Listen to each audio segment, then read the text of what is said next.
আসসালামু আলাইকুম ওয়া রাহমাতুল্লাহি ওয়া বারাকাতুহু। নাহমাদুহু ওয়া নুসাল্লি আলা রাসূলিহিল কারীম, আম্মা বা'দ। ফাআউযু বিল্লাহি মিনাশ শাইতানির রাজীম। বিসমিল্লাহির রাহমানির রাহিম। ক্বালা আল্লাহু আযজা ওয়া জাল্লা ওয়া মিন আয়াতিহি আন খালাকাকুম মিন তুরাবিন সুম্মা ইযা আনতুম বাশারুন তানতাশিরুন ওয়া মিন আয়াতিহি আন খালাকা লাকুম মিন আনফুসিকুম আজওয়াজান লিতাসকুনু ইলাইহা ওয়া জা'আলা বাইনাকুম মাওয়াদ্দাতান ওয়া রাহমা ইন্না ফি যালিকা লাআয়াতিন লিকাওমিন ইয়াতাফাক্কারুন। সম্মানিত উপস্থিতি এবং পর্দার আড়ালে মা ও বোনেরা, আজকের এই মহতী অনুষ্ঠানে অংশগ্রহণ করতে পেরে সবচেয়ে প্রথম রব্বুল আলামিনের দরবারে শুকরিয়া আদায় করছি। তিনি আমাদের মতো নগণ্য বান্দাদেরকে এই সুযোগ দান করেছেন, দিনের খেদমত করার তৌফিক দান করেছেন। তাই জন্য আরও একবার তার দরবারে শুকরিয়া আদায় করি আর তার দরবারে জানাই আলহামদুলিল্লাহ। অতঃপর লাখো কোটি সালাম এবং দরুদ বর্ষিত হোক নবীদের শেষ নবী, প্রিয় নবী মুহাম্মদুর রাসূলুল্লাহ সাল্লাল্লাহু আলাইহি ওয়াসাল্লামের প্রতি। সম্মানিত দিনী ভাইরা, আজকে আমরা এখানে একত্রিত হয়েছি বদরতলা শেখপাড়া রহমানিয়া দিনিয়াত মক্তব, যেটা আগে থেকেই তো চলছিল, সেটা তো আমরা সকলেই জানি। কিন্তু আজকের যে এই বিশেষ অনুষ্ঠানের আয়োজন শুধুমাত্র মহিলা মক্তব বিভাগের সূচনাকে কেন্দ্র করে। আমরা মানুষ, আমাদেরকে রব্বুল আলামিন জোড়া জোড়া সৃষ্টি করেছেন। আল্লাহ তাআলা কোরআনে বলেছেন, যে আয়াত আমি পাঠ করেছি তাতে বলেছেন আল্লাহ তাআলা যে তার নিশানির মধ্যে, তার চিহ্নবলির মধ্যে যে তিনি তোমাদেরকে মানুষ হিসেবে সৃষ্টি করেছেন এবং তোমরা পৃথিবীতে বংশ বিস্তার করার মাধ্যমে ছড়িয়ে পড়েছো। তার পরক্ষণে আল্লাহ তাআলা সূরা রুমের এই আয়াতগুলো পাঠ করেছিলাম, 20 এবং 21 নম্বর আয়াত।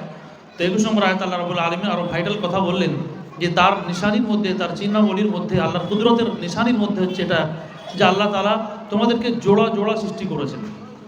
এবং কেন, তার কারণটা বলে দিয়েছেন, লিতাসকুনু ইলাইহা, যাতে তোমরা সেখানে গিয়ে, মহিলা যে তোমার জীবন সঙ্গিনী, তার কাছে গিয়ে তুমি শান্তি অনুভব করো।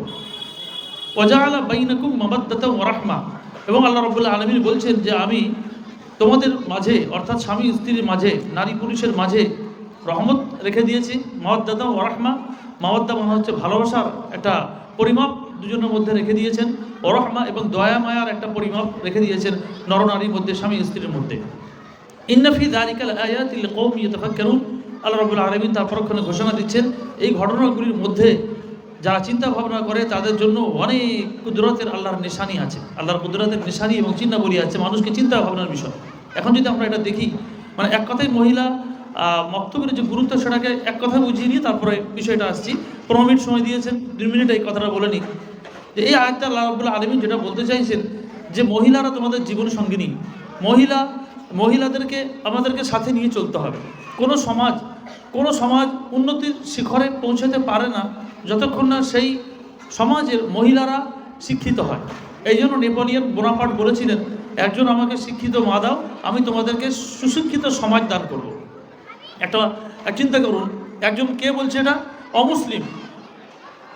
সে যদি এই কথা বলতে পারে, আর যে জাতি হচ্ছে ইকরা জাতি, যে জাতিকে রাব্বুল আলামিন পৃথিবীতে খায়রা উম্মাত, উত্তম জাতি বলে স্বীকৃতি দিয়েছেন, যে জাতির উপর আল্লাহ রাব্বুল আলামিন কোরআন নাজিল করেছেন শিক্ষার মাধ্যমেই, আর যে ব্যক্তিকে, অর্থাৎ আমাদের প্রিয় নবী মুহাম্মদুর রাসূলুল্লাহ সাল্লাল্লাহু আলাইহি ওয়াসাল্লামকে, যাকে সর্বশ্রেষ্ঠ শিক্ষক হিসেবে পৃথিবীতে পাঠিয়েছেন, তাকে মহিলা শিক্ষার কথা বলবেন না? এটা কি হতে পারে?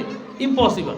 আপনারা ওবায়দুল্লাহ রায়হানের বুখারীর কাছ থেকে শুনলেন ওই হাদিসটি, যে একদিন মহিলারা অভিযোগ করলেন রাসূলুল্লাহ সাল্লাল্লাহু আলাইহি ওয়াসাল্লামের কাছে, মানে আশা নিয়ে অভিযোগ করলেন যে পুরুষদেরকে সবসময় তো আপনি শিক্ষা দান করেন, আমাদের জন্য কি হবে? তো রাসূলুল্লাহ সাল্লাল্লাহু আলাইহি ওয়াসাল্লাম তাদের জন্য একটি দিন নির্ধারিত করে দিলেন যে ঠিক আছে, তোমরা অমুক দিনে অমুক বাড়িতে অমুক জায়গায় জমা হবে, সেই দিন আমি তোমাদেরকে শিক্ষা দান করব। তার কারণ সেই কাল থেকেই মানুষ উপলব্ধি করেছে যে মহিলাদেরকে শিক্ষা দান করতেই হবে। আপনি দেখবেন ইসলামী ইতিহাসে যে যুদ্ধগুলো হয়েছে, যুদ্ধগুলোতে পুরুষরা যুদ্ধ করতো আর নারীরা পিছনে থাকতো। যখন অনেক পুরুষ যখন আঘাত লেগে গেল, তারপরে তাদের চোট লেগে গেল, তখন তারা কী হলো, সে মহিলারা গিয়ে সেই আঘাতপ্রাপ্ত সৈন্যদেরকে তুলে এনে তাদের সেবা শুশ্রূষা ট্রিটমেন্ট করছে। তখনকার রীতি রেওয়াজ অনুসারে তাদের ট্রিটমেন্ট করছে, হাকিমি পদ্ধতিতে জড়িবুটি লাগিয়ে কাটাপিটা করে ঠিক করছে। এখন সেটার বাস্তব বৈজ্ঞানিক রূপ হচ্ছে ডাক্তারি পড়াশুনো। তো সেই যুগ থেকেই কিন্তু যে আমাদের অমুসলিম ভাইরা আমাদের প্রতি অভিযোগ করে যে মুসলমানরা নারী শিক্ষার প্রতি উদ্গ্রীব না, তারা চিন্তা ভাবনা করে না, উদাসীন, এই কথা তাহা সর্ব মিথ্যা। কারণ পীর নবী জামানা থেকেই, সেই সময়কাল থেকেই নারীদের প্রতি গুরুত্ব নারীদের শিক্ষার প্রতি গুরুত্ব এবং নারীদের অধিকারের প্রতি গুরুত্ব ইসলাম ধর্মের একটা মৌলিক বৈশিষ্ট্যের মধ্যে একটি। তো সুতরাং আমাদের যে আজকের মহতী অনুষ্ঠান যেটা হচ্ছে, তার হয়তো দেখতে লাগছে একটুখানি, কিন্তু এর ফল অনেক সুদূর প্রসারী।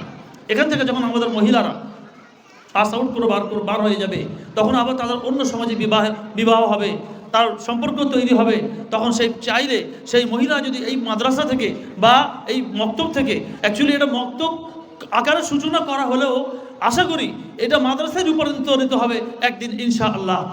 এর মাধ্যমে আমাদের যে টার্গেট, যে সহি আকিদার প্রচার প্রসার হবে এবং মহিলারা এখান থেকে এই জ্ঞান নিয়ে তারা পৃথিবীর যেখানেই যাক না কেন, তাদের বিবাহ শাদী যেখানেই হোক না কেন, তারা আরও উচ্চশিক্ষিত অর্জন করুক না কেন, তাদের এই মক্তব থেকে যে জ্ঞান শিক্ষা, তাদের যে প্রাথমিক যে শিক্ষা এই মক্তব থেকে শুরু হবে, ইনশাআল্লাহ একটা সমাজকে পরিবর্তন করতে তাদের যথেষ্ট ভূমিকা থাকবে ইনশাআল্লাহ। ভাইরা আমার, আজকে বিশেষ করে এই মক্তবকে, মহিলা বিভাগকে উন্নতি সাধন করতে গেলে এদের এই মহিলা মক্তবকে আরও উন্নত পর্যায়ে নিয়ে যেতে হলে যে বিষয়গুলি এর জন্য প্রভাবশীল ক্রিয়া করে সেইগুলি হচ্ছে কি, সেইগুলো হচ্ছে তার অনেকগুলির মধ্যে দুটি বিষয় আজকে আমাকে দিয়েছেন। সেই দুটি হচ্ছে খুবই গুরুত্বপূর্ণ, যে অভিভাবকের ভূমিকা এবং শিক্ষকের ভূমিকা।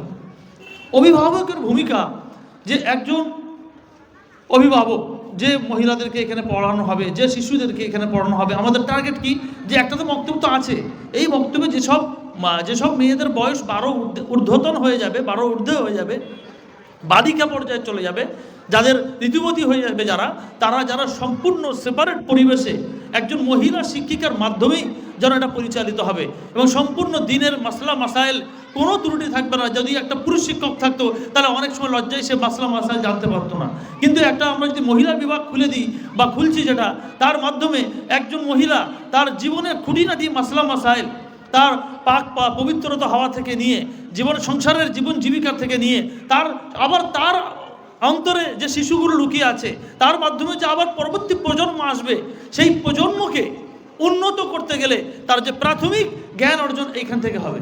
একজন মহিলা যখন এখান থেকে দিন শিক্ষায় শিক্ষিত হয়ে যাবে, তখন সে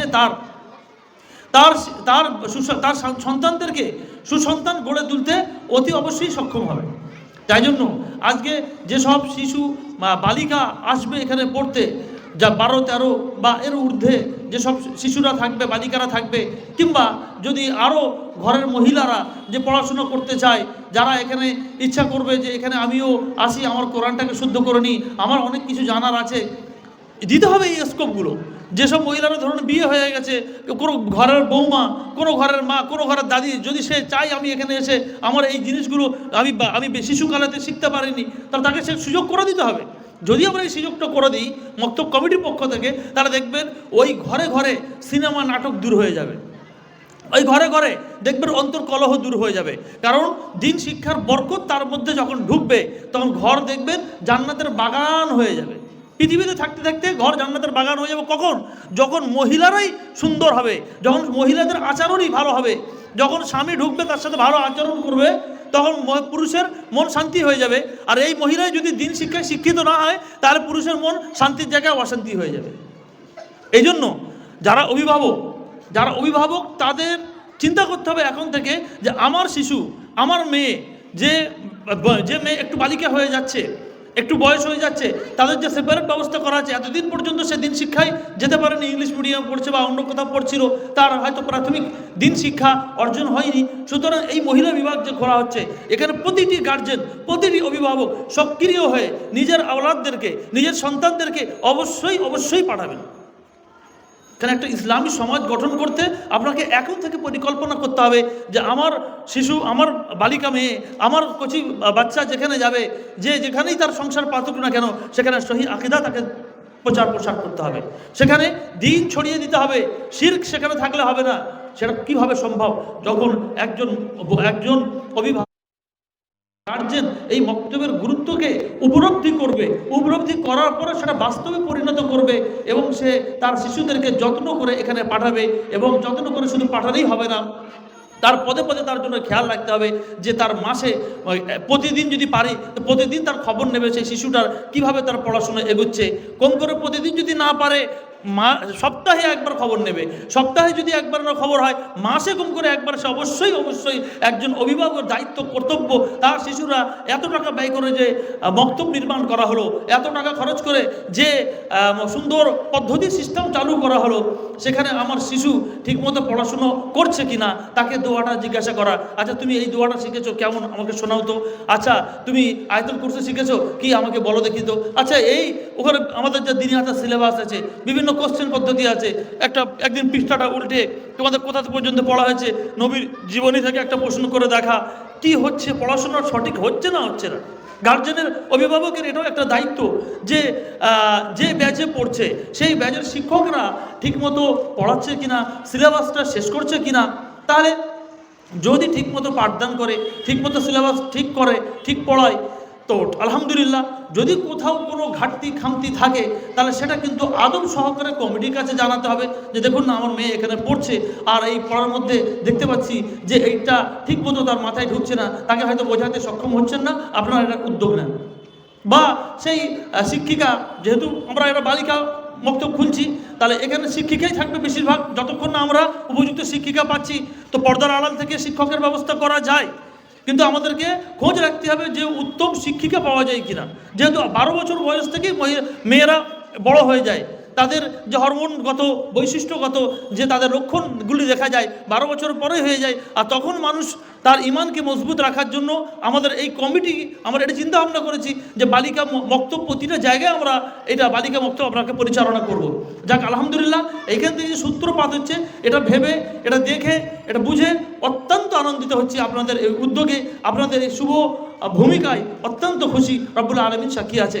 এরপরে আরও কথা ছিল যে শিক্ষকের যে গুরুত্ব, পাঠদান পদ্ধতিতে শিক্ষকের যে গুরুত্ব তা অপরিসীম। একজন ছাত্র যতক্ষণ না শিক্ষক ভালো হবে তো ছাত্র ভালো হবে না, ছাত্র হোক বা ছাত্রী হোক। এই জন্য শিক্ষক তার আপ্রাণ চেষ্টা করতে হবে যে ছাত্র ছাত্রীদের মাথায় কি করে আমি আমার পাঠটাকে সুন্দরভাবে তাদের মাথায় মগজে ঢুকিয়ে দেবো। যে কোনো একটা শিশু এটা বুঝতে পারছে না, আচ্ছা আমার কাছে বুঝতে পারছে না, তো এখন বর্তমান সিস্টেম ইউটিউব সিস্টেম এসে গেছে। তো ইউটিউবে তো ভালো ভালো কারি, ভালো পড়াশোনার টেকনিক দেখা যাচ্ছে, তো সেটাকে আমি একটু দেখিয়ে দিলাম যে এইভাবে পড়বে। অনেক সময় আপনাকে যে বুঝতে পারবেন না, কিন্তু অন্য শিক্ষকের যে আপলোড করা আছে ভিডিও, সেটা দেখিয়ে দিলে সুন্দরভাবে সে শিখে যাবে। নতুন নতুন পদ্ধতি কিভাবে টেকনোলজিকে সামনে রেখে শিক্ষার্থীদের মাথায় মগজে মননে যে কিভাবে শিক্ষা বিস্তার করা যায়। বিশেষ করে আমাদের যে লক্ষ্য উদ্দেশ্য যে সহি আকিদা এবং সহি সুন্নাহ এবং এর মাধ্যমে তার প্রজন্মকে সুশিক্ষিত করে গড়ে তোলা এবং ইসলামী শিক্ষায় শিক্ষিত দীক্ষিত করে তোলার পরে তবেই আমাদের একটা সুন্দর ইসলামী সমাজ আমরা উপহার পাবো। তাই ভাইরা আমার, শিক্ষক শিক্ষিকাদের কাছে অনুরোধ জানাবো এবং অভিভাবকদের কাছে অনুরোধ জানাবো যেন সকলেই দিনদারিতার সাথে, আমানতদারির সাথে এই দায়িত্ব পালন করে। শুধু মাইনাটা কোনো বড় জিনিস নয়। আপনি যদি চান আরও মাইনে, এখান থেকে অন্য জায়গায় গেলে আরও মাইনে নিতে পারবেন, কিন্তু আপনি মনে রাখবেন আপনি একটি কওমের দায়িত্ব ও আমানত আপনার হাতে দেওয়া হয়েছে। শিক্ষক শিক্ষিকাদের উদ্দেশ্য বলছি যে এটা মাথায় রেখে যে রাব্বুল আলামিনের কাছে আমাকে জবাবদিহি হতে হবে যে একটা শিশুর দিন শিক্ষার দায়িত্ব আমি হাতে নিয়েছিলাম, সেই শিশুকে কি আমি সঠিকভাবে দিন শিক্ষা পাঠদান করতে পেরেছি না পারিনি। তাই রাব্বুল আলামিন আপনাকে আমাকে অবশ্যই প্রশ্ন করবে। এটাই সহিহ বুখারীতে হাদিসের মধ্যে এসেছে, আলা কুল্লুকুম রাঈন ওয়া কুল্লুকুম মাসউলুন আন রাইয়াতিহি। জেনে রাখো, মনে রেখো, তোমরা সকলেই হচ্ছে দায়িত্ববান আর প্রত্যেককেই তার দায়িত্ব সম্পর্কে জিজ্ঞাসা করা হবে, প্রত্যেককে। সুতরাং ভাইরা আমার, অবশ্যই যারা অভিভাবকগণ আজকে যারা এখন শুনছেন কথাগুলি, যারা আমার পর্দার আড়াল থেকে মা বোনেরা যারা আমার কথাগুলি শুনছেন, অবশ্যই মনে রাখবেন এই শিশুগুলিও কিন্তু আপনার কাছে আমানত। আল্লাহ রাব্বুল আলামিনের সমস্ত জমিন ও আসমানের মালিককে মহান আল্লাহ সুবহানাহু ওয়া তাআলা। এই শিশুগুলোর মালিকও কি আল্লাহ তাআলা। এই আল্লাহ তাআলা আপনাকে এই শিশুগুলো, আপনার শিশু আপনাকে আমানত হিসেবে দিয়েছে, আমানত হিসেবে আপনাকে দিয়েছে। আপনি আপনার শিশুর জন্য কতটা যত্নবান, এটাও কিন্তু আল্লাহ রাব্বুল আলামিন আপনাকে প্রশ্ন করবেন যে তাদের সঠিক শিক্ষা দীক্ষা দিয়েছেন কিনা, তাদের গালেতে সঠিক হালাল উপার্জন করে আহার তুলে দিয়েছেন কিনা, সব কিছুই আপনাকে কিয়ামতের দিবসে জিজ্ঞাসা করা হবে। তাই আমি আমার বক্তব্য এখানে শেষ করছি।